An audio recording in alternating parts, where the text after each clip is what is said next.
Assalamualaikum warahmatullahi wabarakatuh. Halo.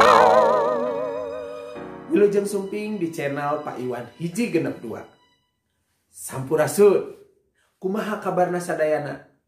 Mudah-mudahan sadayana aya dina kaayaan sehat sarta masih semangat diajar bahasa Sunda. Dina video ieu materi nu dibahas nyaeta pangajaran tilu anu judulna sauyunan. Kagiatan kahiji nyaeta ngaregepkeun guguritan dina pupuh. Pupuh sakabehna aya 17. Tapi nu baris dibahas ayeuna nyaeta pupuh magatru. Dina pupuh aya nu disebut guru wilangan, guru lagu, sarta guru gatra. Tah naon nu disebut guru wilangan, naon nu disebut guru lagu, sarta naon nu disebut guru gatra. Hayu urang bahas ayeuna. Guru wilangan nyaeta katangtuan jumlah padalisan dina sapada jeung engang dina unggal padalisan. Guru lagu nyaeta katangtuan sora dina engang panungtung unggal padalisan. Guru gatra nyaeta katangtuan jumlah pada dina unggal guguritan.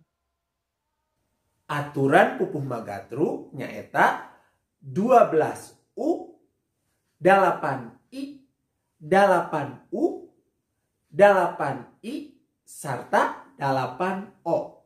Naon tah eta artina teh? Nah, padalisan kahiji nyaeta 12 U. Artina 12 engang atawa 12 suku kata anu ditungtungan ku huruf vokal U. Ayeuna urang hitung babarengan. 12 U. 12 engang atawa suku kata nu ditungtungan ku huruf U. Ayeuna urang hitung. He barudak kudu hirup rempuk jukung. Yo urang hitung. He barudak kudu hirup rempuk jukung. Nah, aya 12 suku kata atau 12 engan anu ditungtungan ku huruf U. Ayeuna padalisan kadua jeung pada batur ngahiji. Aya 8 suku kata atau 8 engan nu ditungtungan ku sora vokal I. Tah, ayeuna padalisan ka-3, padalisan ka-4 jeung padalisan ka-5 prak ku hidep itung.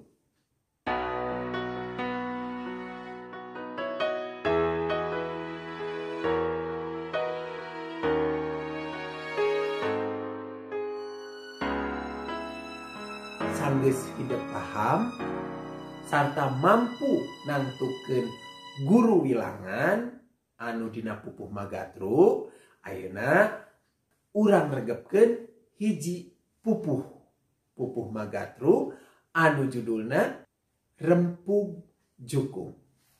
He barudak kudu hirup rempuk jukung jeung babaturan ngahiji samiuk jeung dulur-dulur teu binarung goreng pikir komo bari olo-olo ngabogaan sobat dalit urang kudu deketna ibarat wargi perlu pikeun silih tulung mun urang menang kasulit tong ieu sieun kasoro. Sobat dalit bisa satata jeung dulur silih jaring silih aping lamun perlu silih bantu waktu susah rejeng sulit mangsa beunghar jeung kokoro. Lamun urang akur kadulur jeung batur ati jadi tiis ting trim hirup teu matak paur, moal aya nu hiri dengki, komo bari ngojok-ngojok.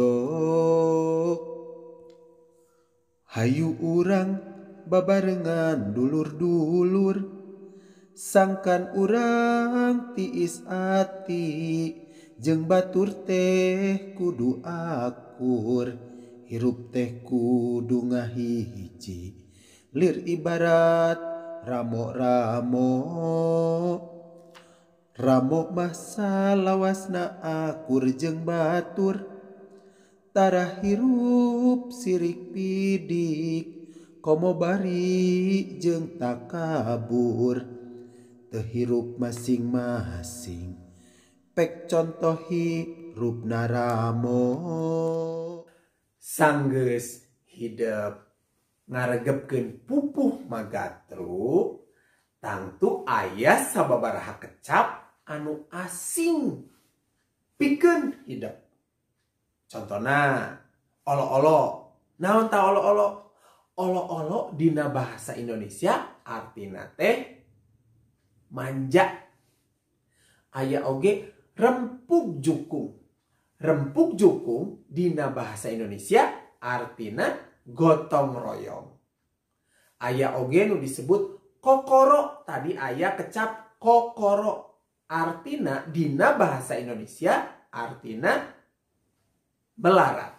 Nu terakhir satata. Artina dina bahasa Indonesia satahap. Tah, sanggeus hidup tadi ngaregepkeun pupuh magatru, ayeuna aya sababaraha pananya. Prak ku hidup jawab pananya ieu.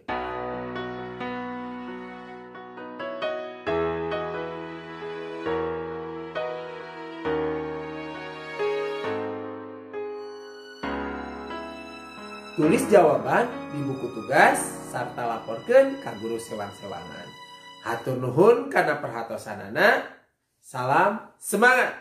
Assalamualaikum warahmatullahi wabarakatuh.